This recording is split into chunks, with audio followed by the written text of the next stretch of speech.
Bonjour et bienvenue dans ce nouveau tutoriel de la série sur le web design. Aujourd'hui, on va créer ensemble un effet de type machine à écrire. C'est un effet assez courant que l'on retrouve dans de nombreux sites web et qui permet d'afficher du texte de manière dynamique. On a cet effet comme si le texte s'écrivait automatiquement, comme avec une machine à écrire. Et dès que l'on arrive à la fin du mot, eh bien, on efface le mot et ensuite, eh bien, on passe au mot suivant. Alors, sans plus attendre, on va se rendre dans VS Code. Pour ce tutoriel, on va repartir de la même base que l'on avait créée dans la toute première vidéo de la série. Donc, on a une base pour le HTML, un reset pour le CSS et un fichier JavaScript vierge. En plus de ça, on va utiliser différentes images que je vous mettrai dans le dépôt qui s'appelle Web Design sur la page GitHub de Weboscopy. Donc, on a trois images au format SVG qui correspondent aux différentes icônes que l'on a insérées ici dans les carrés. Et ensuite, on a une autre image au format PNG, c'est la vague qui est placée tout en haut du header. Alors pour créer cette vague, j'ai utilisé ce site, ik.app, qui est un site plutôt sympathique qui permet de générer des formes au format SVG ou PNG, et on peut vraiment modifier les formes comme on le souhaite. On peut modifier tout un tas de paramètres, la couleur, etc. Et on a différentes templates pour créer eh bien des formes. Donc ça peut être assez pratique d'utiliser ce site pour générer vos formes au format SVG ou PNG. Et je voulais vous montrer cette petite astuce. Alors, on va commencer tout de suite par le HTML et on va simplement créer notre header. À l'intérieur du header, on va rajouter notre vague. On va aller la chercher dans le dossier. Et ensuite, en dessous, on va créer nos différents carrés, donc des divs flottantes. On va leur ajouter une classe. Et à l'intérieur de chaque div, eh bien, on va venir mettre l'image. On vient chercher l'image dans le dossier et on va commencer par l'ampoule.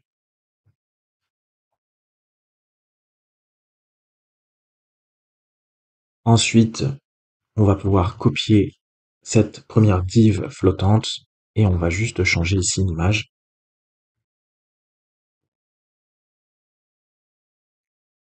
Et enfin, on va rajouter la dernière div flottante, comme ceci. Ensuite, en dessous, eh bien, on va avoir notre titre que l'on va mettre dans un H1. Et en dessous, on va avoir le H2 pour le texte qui va s'afficher de manière dynamique. Alors pour l'instant, on va rien mettre à l'intérieur des deux balises, puisqu'on va l'afficher avec JavaScript. Mais par contre, on va pouvoir rajouter ici un attribut personnalisé. Alors on peut créer ses propres attributs en HTML. Et pour ça, il suffit de rajouter toujours le mot-clé data, suivi d'un tiret, et ensuite on nomme notre attribut comme on le souhaite. Alors nous, on va l'appeler words, puisque ici, on va mettre tous nos mots que l'on va vouloir afficher de manière dynamique. On va les mettre dans un tableau à l'intérieur de la chaîne de caractères, et ensuite, on va pouvoir récupérer cette chaîne de caractères avec JavaScript, et on va pouvoir parser cette chaîne de caractères pour la transformer en un tableau.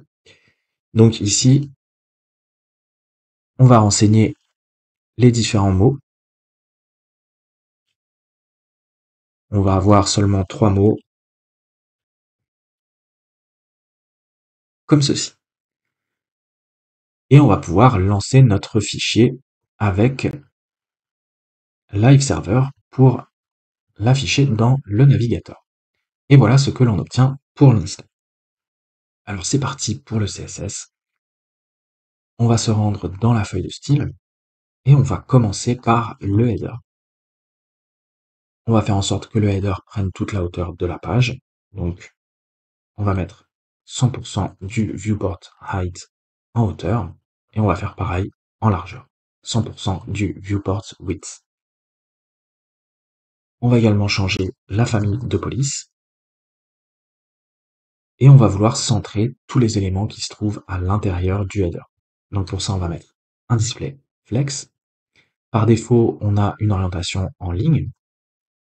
Alors on va la changer et on va la passer en colonne. Ensuite, on va venir centrer aussi bien verticalement que horizontalement. Si on retourne dans le navigateur, voilà ce que l'on obtient. Alors vous remarquez que on a deux barres de scroll qui sont venues se rajouter, une barre verticale et une barre horizontale. Et c'est tout simplement parce que on a des éléments qui débordent du header, notamment la vague. Alors on va pouvoir régler ça. Ici, on va rajouter un overflow hidden. Et comme ça, on va cacher tout ce qui dépasse du header. Si on retourne dans le navigateur, on n'a plus nos barres de scroll, puisque tous les éléments qui débordent sont cachés. Donc on a bien en définitive notre header qui fait 100% de la page, et tous les éléments sont bien centrés au milieu du header en colonne. Alors ensuite, on va pouvoir s'occuper de la vague. Donc on va venir chercher l'image qui se trouve à l'intérieur du header, et on va la positionner de manière absolue. Alors, on va la positionner de manière absolue, mais à l'intérieur du header. Donc, il faut bien rajouter ici une position relative. Au niveau de la position, eh bien, on va la mettre tout en haut du header, donc à 0 à partir du haut. On va faire en sorte que la vague prenne toute la largeur disponible dans le header, et au niveau de la hauteur, on va mettre quelque chose comme 20%. On sauvegarde, et si on retourne dans le navigateur, on a bien notre vague qui est positionnée correctement. Alors maintenant, on va pouvoir s'occuper des images. Les images, elles se trouvent à l'intérieur des divs flottantes. Donc, on va venir chercher les divs et on va les positionner de manière absolue. Donc, toujours relativement par rapport au header. Et on va leur donner des positions différentes à chacune des divs. Alors pour ça, on va utiliser le pseudo-sélecteur ends-of-type et on va commencer par la première div. La première, on va venir la mettre à 20% à partir du haut et également 20% à partir de la droite. On va venir également positionner la deuxième div, et celle-ci, eh bien, on va la mettre à 55% à partir du haut et 30% à partir de la droite. Et pour la dernière, donc la troisième div, on va la mettre à 25% à partir du haut et à 20% à partir de la gauche. On sauvegarde, et si on retourne dans le navigateur, voilà ce que l'on obtient. On a nos différentes divs qui sont positionnées.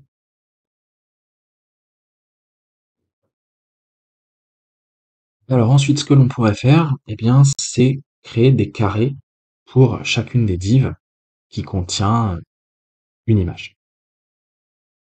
Donc ici, on va créer notre carré. On va mettre quelque chose comme 6 rem en hauteur et 6 rem en largeur. Et pour bien voir les carrés, eh bien, on va rajouter une ombre.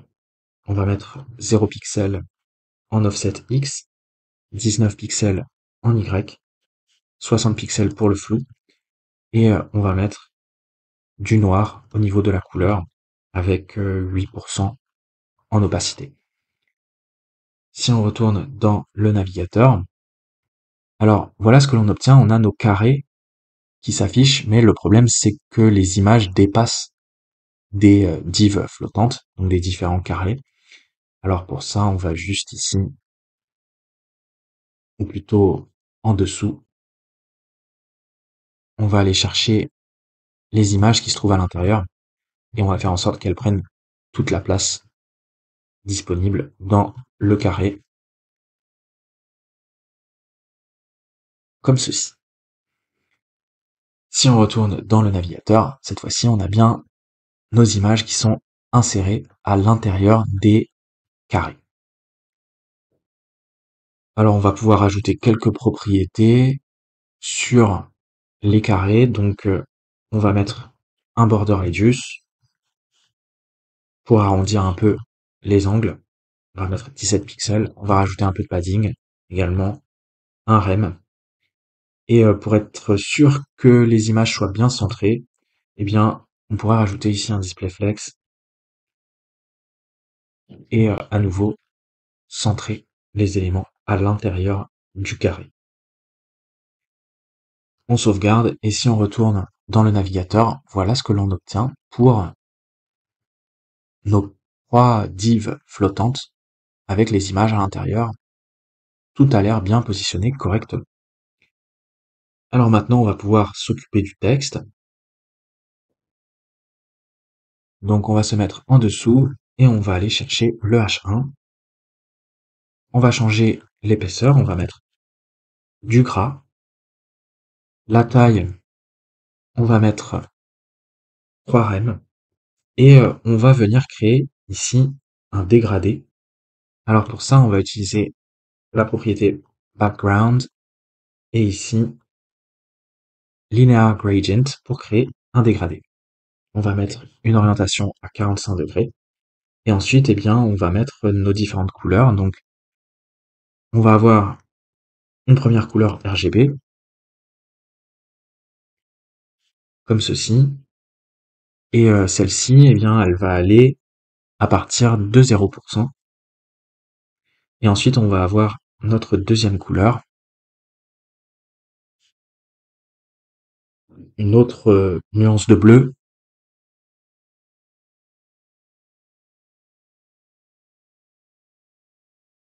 Et on va démarrer à 40%. Alors pour que ça fonctionne correctement dans tous les navigateurs, il faut rajouter quelques propriétés ici. Background clip, il faut mettre texte. Et ensuite on va rajouter des WebKits pour que ça fonctionne bien dans les navigateurs.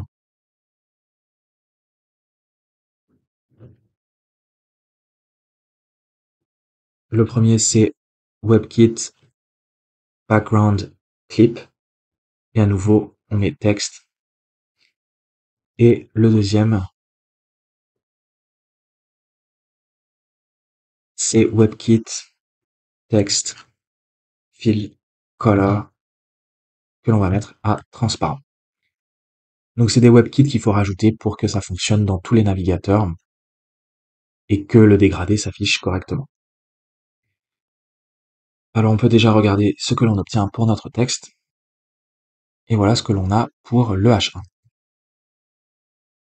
Ensuite, eh bien, on va pouvoir faire la même chose pour le H2. Alors pour bien voir ce qui se passe au niveau du H2, pour l'instant, on va pouvoir peut-être mettre du texte entre les balises. On va mettre simple, comme ceci. Donc si on retourne dans le navigateur, pour l'instant, on a le texte qui s'affiche et on va pouvoir le styliser. Donc au niveau du H2, qu'est-ce que l'on va faire? Eh bien, on va changer à nouveau l'épaisseur. On va mettre 300 pour la police.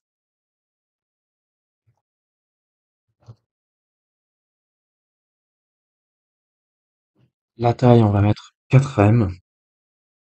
On va mettre le texte en majuscule. On va rajouter de l'espacement entre les lettres. Et à nouveau, on va avoir un dégradé. Donc, à nouveau ici, on rajoute la propriété background. On vient chercher le dégradé. Ici, on va avoir une orientation à 90 degrés. Et on va venir pareil chercher différentes couleurs au format RGB. Ici, on va commencer avec cette couleur à 0%. Et ensuite, on va avoir une deuxième couleur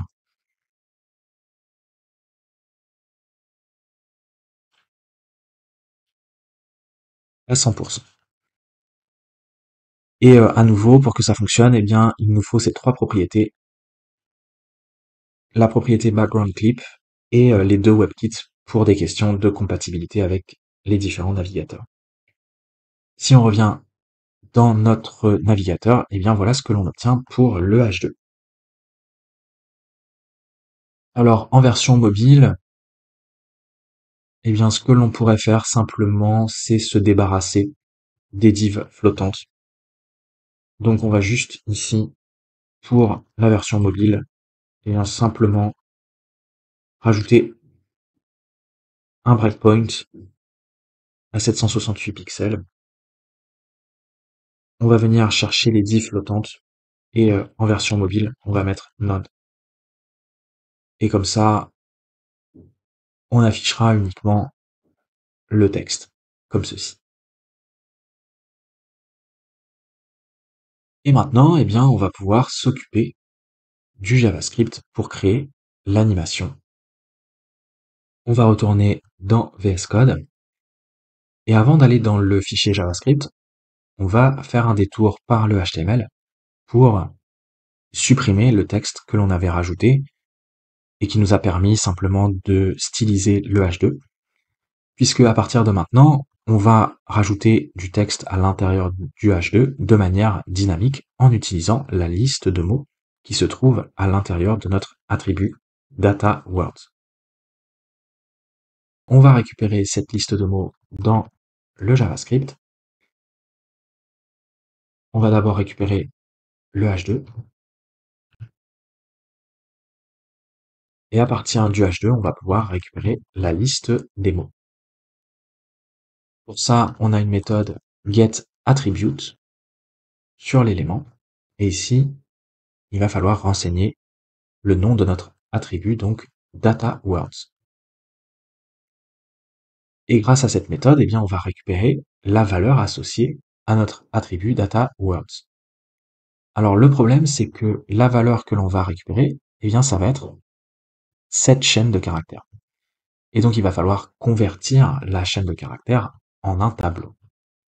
Pour ça, on va juste utiliser la méthode parse sur JSON et on va vérifier qu'on a bien notre tableau de mots. On va aller regarder dans la console et on obtient une erreur qui nous dit que la syntaxe n'est pas valide. Alors on va aller regarder dans le HTML et peut-être que ce que l'on pourrait faire ici, c'est mettre les guillemets plutôt à l'intérieur de la chaîne de caractères. C'est sans doute la raison pour laquelle la méthode parse n'a pas réussi à analyser correctement la chaîne de caractères. On va mettre les guillemets à l'intérieur et à l'extérieur, on va mettre les apostrophes.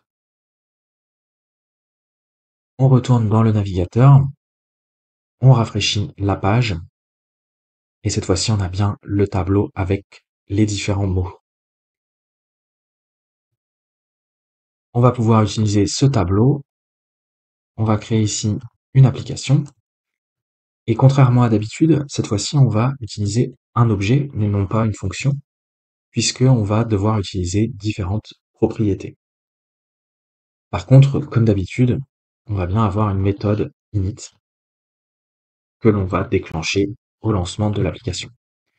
Lorsque le contenu du DOM est chargé, eh bien, on va venir déclencher notre méthode init. Et comme je vous le disais, on va avoir différents attributs, différentes propriétés dans notre objet app. On va avoir une première propriété qui va correspondre au texte que l'on va écrire au fur et à mesure à l'intérieur du H2. Pour commencer, on va avoir une chaîne de caractères vide. Ensuite, on va avoir une deuxième propriété qui va correspondre à l'index du mot que l'on est en train d'écrire. Et on va passer au fur et à mesure sur tous les mots du tableau. On va commencer par le premier mot qui devrait être à l'index 0. Ensuite, on va avoir une propriété isDeleting que l'on va mettre à false. Et pour bien comprendre de quoi il s'agit, on va aller tout de suite dans l'application terminée. Lorsqu'on a fini d'écrire, on marque une pause et ensuite, vous voyez qu'on supprime le mot. Et donc dans ce cas-là, la propriété isDeleting sera à true. Et à l'inverse, lorsque l'on est en train d'écrire comme ici, elle sera à false. Au départ, on va commencer par écrire, donc la propriété sera bien à false. Ensuite, on va avoir une autre propriété qui va correspondre simplement à la vitesse de l'animation. Et au départ, elle sera à 500. Alors, qu'est-ce que l'on va faire dans notre méthode init? Eh bien, l'idée déjà, ça va être de créer une boucle infinie, puisque on va vouloir écrire au fur et à mesure tous les mots de notre tableau, et lorsque l'on aura écrit le dernier mot, eh bien, on va revenir sur le premier mot. Donc, on va boucler de manière infinie sur tous les mots du tableau. Alors, pour créer cette boucle, eh bien, ce que l'on peut faire, c'est utiliser un timeout, et ici, on va invoquer notre méthode init de manière récursive. Et ça devrait suffire pour créer la boucle infinie. Au niveau du délai, ici, on va mettre la vitesse. Et on va vérifier qu'on a bien une boucle infinie. On va loguer un message dans la console. On retourne dans le navigateur et on a bien une boucle infinie avec le message qui s'affiche à chaque fois dans la console. Alors, qu'est-ce que l'on va faire à l'intérieur de cette boucle? Eh bien, dans un premier temps, on va aller calculer l'index du mot courant, ce qui va nous permettre de boucler de manière infinie sur notre tableau. Et pour obtenir l'index, eh bien, on va prendre le word index que l'on a fixé ici au départ à 0, et on va venir utiliser l'opérateur modulo pour récupérer le reste de la division, et on va diviser par la longueur totale du tableau. Et comme ça, à chaque fois que on va incrémenter la propriété word index, eh bien, on devrait boucler de manière infinie sur le tableau de mots et à chaque fois récupérer les index qui correspondent. Alors, comment on obtient ce résultat? Ici, si on reprend le calcul, on a notre propriété wordIndex qui est à 0. Et ici, on divise le wordIndex par la longueur du tableau. Et on récupère non pas le résultat de la division, mais le reste de la division, grâce à l'opérateur modulo. 0 divisé par 3, on obtient 0. Ensuite, on passe au wordIndex suivant, donc 1. 1 divisé par 3, le reste de la division, c'est bien 1. Ensuite, 2 divisé par 3, le reste de la division, c'est bien 2. Et ensuite, on arrive à 3. 3 divisé par 3, le reste de la division, cette fois-ci, c'est à nouveau 0. Et comme ça, on revient au premier mot du tableau, et ainsi de suite, on va boucler comme ça de manière infinie. 0, 1, 2, 0, 1, 2. Puisque à chaque fois qu'on arrivera à 3, eh bien 3 divisé par 3, il reste 0. Et donc, ici, on va vérifier que on a bien cette boucle 0, 1, 2, 0, 1, 2 dans la console. Et c'est bien ce que l'on obtient. Maintenant, il suffit de récupérer le mot associé. On regarde dans le tableau de mots et on vient récupérer le mot qui correspond à l'index. Et si on log le mot dans la console, on devrait boucler de manière infinie sur les mots de notre tableau. C'est bien ce qui se passe.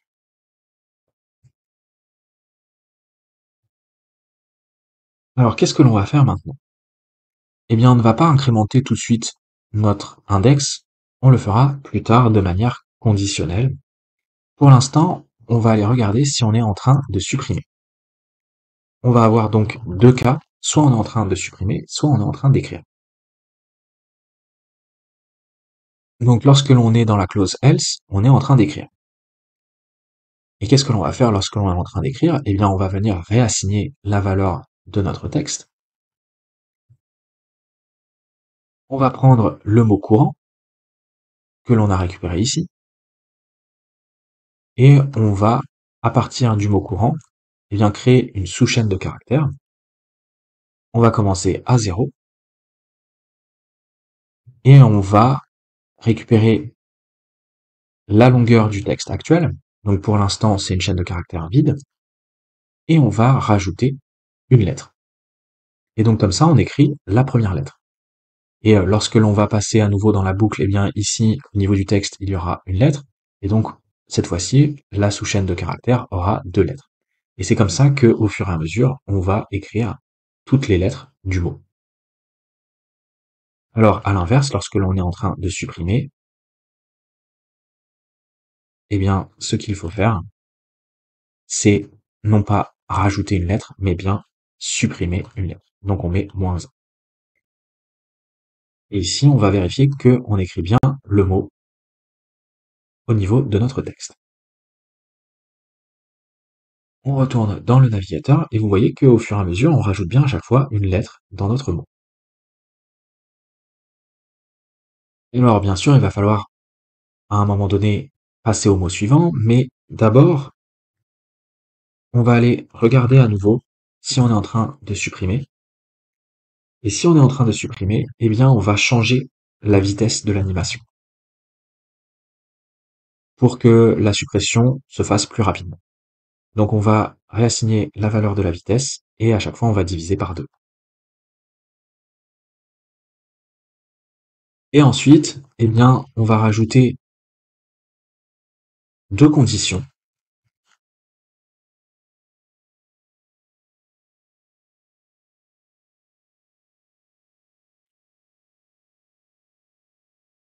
On va aller regarder le premier cas où on est en train d'écrire et on arrive à la fin du mot.